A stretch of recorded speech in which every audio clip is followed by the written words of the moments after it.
Устчипко. Неделев. Не беше лошо това подаване на Тодор Неделев и отново той връща топката в наказателното поле. Ръкавики, Фуети. Бе на добра позиция. Защитник Сетето, това подаване на Тодор Неделев нямаше засада. Тя беше покрита, струва ми се, от Румен Сандев. И видяхте всъщност колко важно и колко решително бе това, че се намеси Александър Георгиев, успя с десния крак да изпълни Костадин Дяков. Пас сега на Неделев за Грегори Нелсън. Няма засада, ще има ли проблеми обаче за Пирин. Стилян Николов е срещу Нелсън.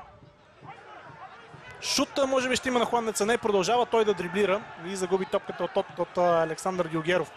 Даниел Младенов.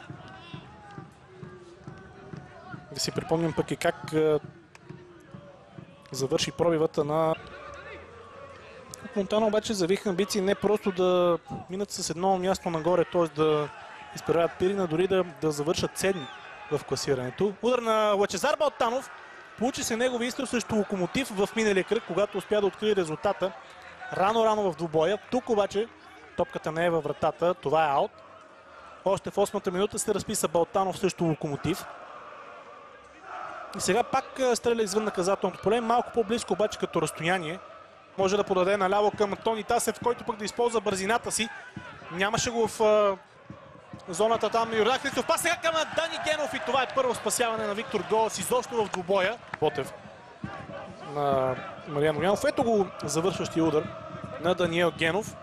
След това подаване на Тони Тасев. С левия крак стреля Генов, но директно в ръцете.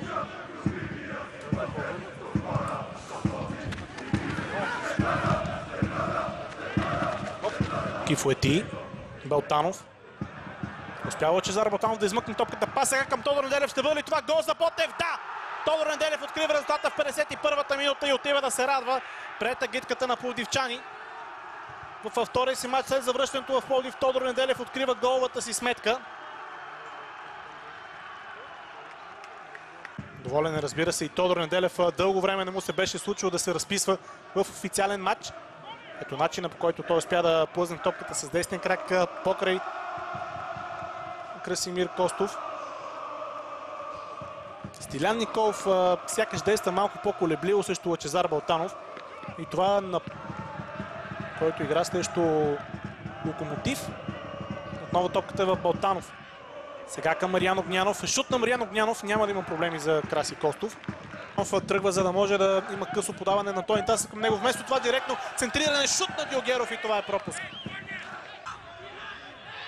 Чиста игра на Гамако срещу Генов и сега възможност за Наско Милев. Има подкрепата на Грегори Нелсън, също така и Тодор Неделев и Лъчезар Балтанов се присъединяват към тази атака. Милев тук реши да отправи удар. Вероятно ще... Хубаво това подаване Маркиньос и това е гол! 1-1 Маркиньос карва първия си гол в цветовете на Пирин и се завръща по великолепен начин. Центрирането успя той да надскочи и Радослав Терзиев.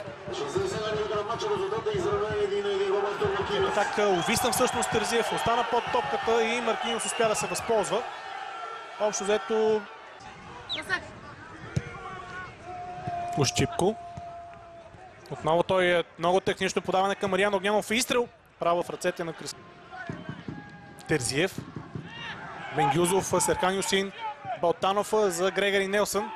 Бенгюзов изостава от Нелсън, опита се да го фалира Нелсън, обаче подава към Божидар Васев. Възможност за Ботев. Васев. Ще има удар на Божидар Васев. Спасяване на Красимир Костов.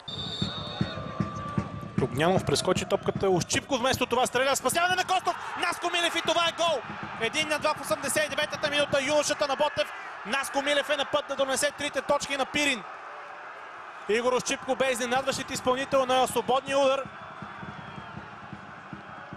за да се стигне до гола за Ботев. Разбира се, че става дума тук за аванс за Ботев, а не за Пирин. Извинявам се за тази неточност.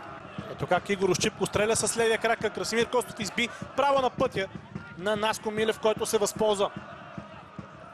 Пирин Ботев Пловдив 1-2. 3 минути ще бъде продължението на матча. Може отново да доведе до изравняване. Дилгеров бе съборен от Терин.